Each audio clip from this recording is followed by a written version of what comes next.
என்ன மூளை எங்கே அடங்கு வச்சுட்ட? என்ன உனக்கு எதுவுமே ஞாபகம் வர மாட்டேங்கிறது? எது சொன்னாலும் மறந்து வந்து போகிறேன். ஒன்றும் ஒழுங்காக செய்ய மாட்டேங்கிற, சுண்டு சுண்டு படுத்துக்கிற எப்போ பார்த்தால. ஒரு பொறுப்பான மனுஷியாக இருக்கே நீ வீட்டுக்கு. நீ ஆஃபீஸில் போய் கேட்குற, வீட்டில் இருந்து வீட்டை பார்க்க கூட முடியாது, என்ன எடுத்துருக்கு? அந்த மாதிரியான வார்த்தைகளை 42, 43, 45 வயதிலிருந்து 50 வயதுக்குள்ளே இருக்கிற பெண்களை பார்த்து தயவு செய்து சொல்ல வேண்டாம். எதனால் அப்படின்னா, அவர்களுக்கு மூளையெல்லாம் நன்னதாக இருக்குது, உடம்பு நன்னதாக இருக்குது. ஆனால் ஈஸ்ட்ரோஜன் ப்ரெஸ்ட்ரோஜன்ற ஹார்மோன்களோட மாறுதல்கள்னால, இந்த மெனோபாஸ் அப்படிங்கிற உடம்பு அசௌகரியத்தினால அவள் கொஞ்சம் டல்லாக இருக்கா அல்லது கொஞ்சம் மாற்றமாக இருக்கா.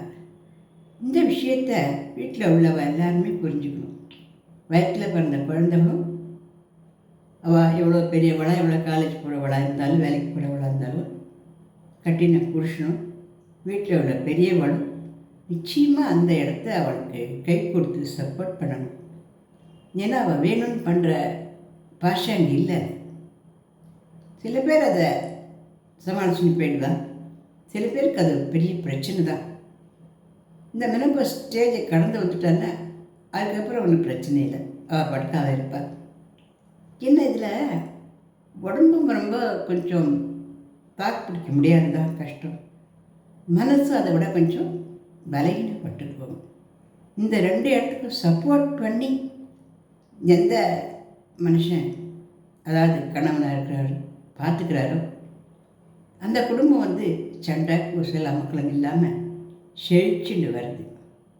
ஆனால் இந்த இடத்து யாருக்கும் மனைவி மேலே கோச்சிக்கணும்னு ஆசையெல்லாம் இல்லை.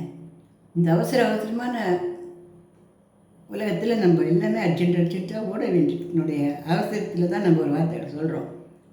இருந்தாலும் இது வெந்த புண்ணில் வேல் பச்சுற மாதிரி ஏற்கனவே நொந்து போன மனசில் இருக்கிறவளுக்கு இன்னும் கஷ்டத்தை கொடுக்கும். ஏன் நொந்து போகணும்னா, உடம்பளவுலேயும் அவளுக்கு கொஞ்சம் வீக்காக தான் ஆகும், மனசளவுலேயும் அவளுக்கு கொஞ்சம் வீக்காக தான் ஆகும். இந்த சமயத்தில் கொஞ்சம் கை கொடுத்து தூக்கிட்டோம்னா அப்புறம் அவள் படுக்க இன்னும் நல்லாவே நம்மளுக்கு எல்லா விஷயத்துக்கும் நல்லபடியாக வருவாள். இதை கணவனாக இருக்கிறவர் ரொம்ப அதிகப்படியாக புரிஞ்சுக்கிறோம். கணவனாக மட்டும் இல்லாமல் தாயாக மாற வேண்டிய ஒரு ஸ்டேஜ் அப்படிங்கிறத இந்த பதிவில் நான் ரொம்ப தாழ்மையோடையும் எல்லா பொன் குழந்தைகளுடைய அம்மாவாகவும் நின்று நான் இதில் சொல்கிறேன். அதனால் இந்த இடத்த கிராஸ் பண்ணுறதுக்கு அந்த பெண்களுக்கு உதவி செய்ய முடியுமா? வயிற்றில் பிறந்த குழந்தைகளும் சப்போர்ட்டாக இருக்கு.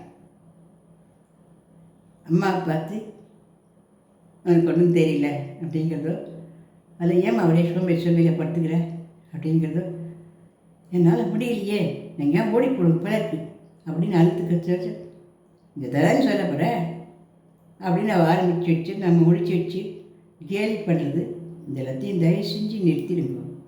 ஏன்னா இது ஒரு சப்போர்ட் இல்லாத ஒரு டைம் அவளுக்கு. நாம் தான் அவளுக்கு சப்போர்ட்டாக இருக்கணும். அப்படி இருந்தால் குடும்பமே செழிச்சு நல்லா வந்துடும். இது என்ன ஒரு வருஷம் 2 வருஷம் டைம் தான், அதுக்குள்ளே அவள் அதை கிராஸ் பண்ணிவிட்டு சமாளிச்சுட்டு வந்துடுவாள். இந்த பதிவு பிடிச்சா லைக் பண்ணுங்கள், ஷேர் பண்ணுங்கள், சப்ஸ்கிரைப் கொடுங்க.